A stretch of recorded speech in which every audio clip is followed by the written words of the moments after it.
pay a visit to China, and the two sides will hold the 12th round of China-EU high-level strategic dialogue from October 12th to 14th. Now the floor is yours. 谢谢发言人。中新社记者提问：中方刚发布欧盟外交与安全政策高级代表的访华消息，中方如何评价当前中欧关系？中方对此次对话有何期待？谢谢。今年是中国和欧盟建立全面战略伙伴关系20周年。今年以来，中欧双方领导人互动频密，各领域各层级对话合作全面铺开，中欧关系呈现积极发展势头。中方欢迎博雷利高级代表访华，并举行新一轮中欧高级别战略对话。这有利于推动中欧关系健康稳定发展，将为下阶段中欧高层交往做好准备，为双方共同应对全球性挑战、维护世界和平稳定注入新动力。当前国际形势动荡不安，全球性挑战层出不穷，国际社会只有团结合作，才能更好应对挑战。中欧作为全球两大力量、两大市场、两大文明，在维护世界和平稳定、促进全球发展繁荣、推动人类文明进步等方面具有广泛共同利益。中欧关系具有全球影响和世界意义。中方愿同欧方一道，坚持全面战略伙伴关系的定位，加强战略沟通和政策协调，增进互信，拓展合作，克服干扰，脱除分歧，更好造福双方人民和世界。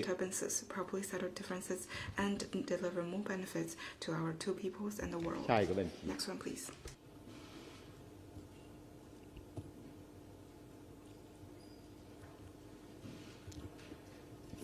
Thank you. From the Wall Street Journal. I'd like to ask about the situation involving the Australian journalist Chung Lei. The Australian Prime Minister announced that she has returned home to Australia after 3 years in prison in China. Could you clarify whether there was ever a verdict in her case, whether she was sentenced, why she was released now, and any discussions between the Australian government and the Chinese government over this issue? Thank you. 希望记者重复一下他的提问。Please repeat your question, please. 关于你提到的相关问题呢，中方的有关部门已经发布了消息稿。As regards your question, competent department has released a piece of news. The Division 2 Court of Beijing held a court, and Chen Lei was sentenced to 2 years and 11 a month. After she served the sentence, she was released. I'd like to stress that the Judicial Department had this sentence in accordance to law and protect every right of Chen Lei in accordance to law, including her consular rights. Next question, please. 发言人你好，澎湃新闻记者提问：我们注意到中秋国庆假日期间。 We noticed that during the Mid-Autumn and National Day holiday, China's domestic and outbound tourism experienced a significant rebound and consumer spending continued to go up. And do you have any comments on this? The Chinese enthusiasm for traveling and spending during the holiday reflected once again the strong resilience, potential, and vitality of the Chinese economy. Statistics show that during the 8-day holiday, domestic tourist trips and tourism revenue surged year-on-year and rose by 4.1% and 1.5% respectively from the levels of 2019. Daily spending on service retail of relevant e-commerce platforms increased by 153% compared with the period in 2019. During the Golden Week, the number of passenger and train trips made nationwide reached 195 million. For the first time ever, the number for a single day exceeded 20 million. The performance of China's holiday economy is evidence that China's economy has been steadily recovering and on an upward trajectory. Lately, international financial institutions, including JP Morgan, Goldman Sachs, Citibank, Deutsche Bank, and ANZ Bank, have all revised up the forecast for China's economic growth this year to between 5% and 5.5%. The IMF estimates that the Chinese economy will still be a great pillar of global economic growth. China is the second largest consumer market and a mega market with unparalleled potential. The robust holiday spending offers a glimpse of China's promising market prospects and vast domestic demand potential. The macroeconomic policies that have kicked in will continue to unlock the potential for consumption. China's economy will continue to look up and serve as the world's important growth engine and a source of opportunities for shared prosperity. Next one, please. 请大家提问。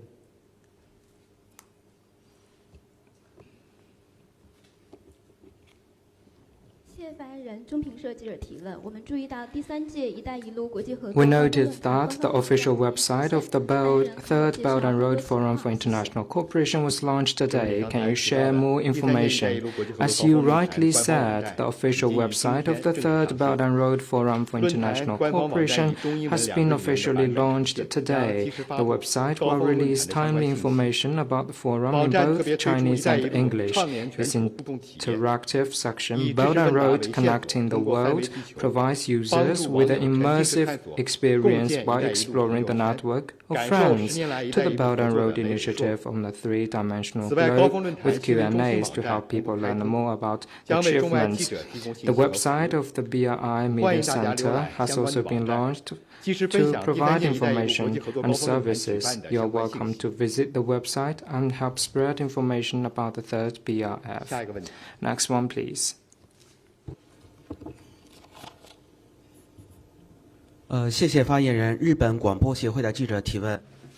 国际原子能机构昨天表示，机构科学家和国际科学观察员将于下周访问日本，在福岛第一核电站附近采集海洋样本。机构还表示，中国的实验室专家也将参与。中国一直以来主张机构必须建立长期有效的国际监测机制。这次样本采集工作可以视为中国所说的国际监测机制吗？中国对此有什么期待？中方坚决反对日本。China's position to firmly oppose the discharge is consistent and clear-cut. It has been over 2 months since Japan launched its discharge. The international community asked for a long-term and effective international monitoring arrangement immediately, and the full participation of stakeholders near Japan should be guaranteed. IAEA should play a constructive role and fulfill its responsibility to strictly regulate Japan. Secretariat of IAEA is going to conduct sample collection and interlaboratory analysis in Fukushima. The essence is that this is still conducted by Secretariat of IAEA and Japan. It can't constitute a long-term and effective monitoring arrangement with full and substantive participation of stakeholders. The Chinese side urges Japan to take international community concerns seriously and build a long-term and effective monitoring arrangement. Thank you. Next one, please.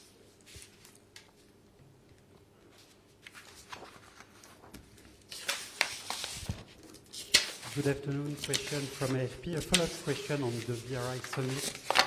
Russian Foreign Minister Sergei Lavrov said he will visit China during that time. Will Russian President Vladimir Putin attend the BRI summit as well? Thank you.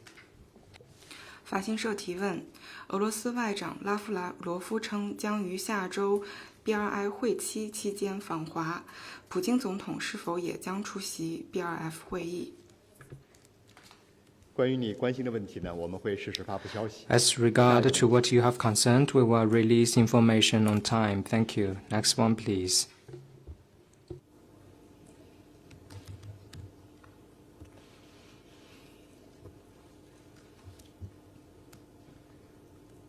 A second question from AFP on Israel. China has good ties both with Israel and Palestine and supports a two-state solution in the Middle East.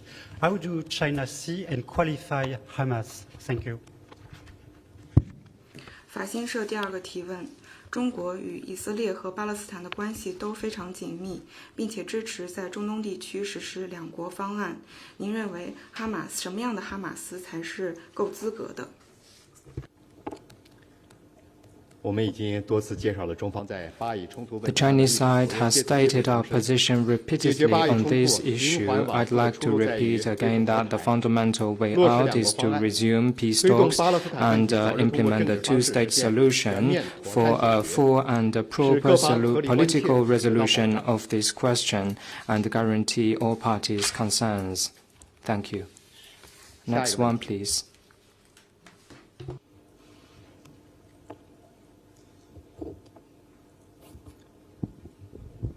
谢发言人，总台央视记者提问：10月10号，第78届联大选举。CCTV on October the 10th, China was elected member of the Human Rights Council for the 2024 and 2026 term at the 78th session of the UNGA. How will China 10月10日，第78届联合国大会投票选举2024至2026年度人权理事会成员国，中国成功连任。这是中国第6次担任人权理事会成员国。中国是当选次数最多的国家之一。中国奉行以人民为中心的人权理念，坚持人民幸福生活是最大的人权，走出一条顺应时代潮流、适合本国国情的人权发展道路。人权事业取得历史性成就，中国连任人权理事会成员国，这充分说明国际社会对中国人权事业发展成就和积极参与国际人权交流与合作的充分肯定，对中国在国际人权事业中发挥重要作用的高度认可。中方将以此次当选人权理事会成员国为契机，继续积极参与全球人权治理，同各国广泛开展人权交流与合作，为推动国际人权事业健康发展、推动构建人类命运共同体做出更大贡献。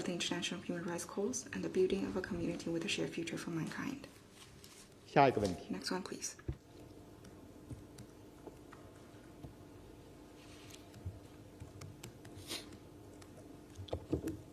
Thank you. If I could just ask a follow-up question on Chunglei, and thank you for providing the explanation as well to my first question. From a diplomatic perspective, this case has been a major source of tension between China and Australia for 3 years now. Is it China's hope that with this case now resolved, there's an opportunity for better relations between Australia and China going forward? Thank you. 关于承揽案件，中方对中澳关系发展的立场是一贯明确的。China's policy and position for China-Australia relations is consistent and clear-cut. A stable and healthy China-Australia relations serves the fundamental interests of two countries and the peace and stability in the region and the world. China hopes that the relations will get improvements and serve people well. Next one, please.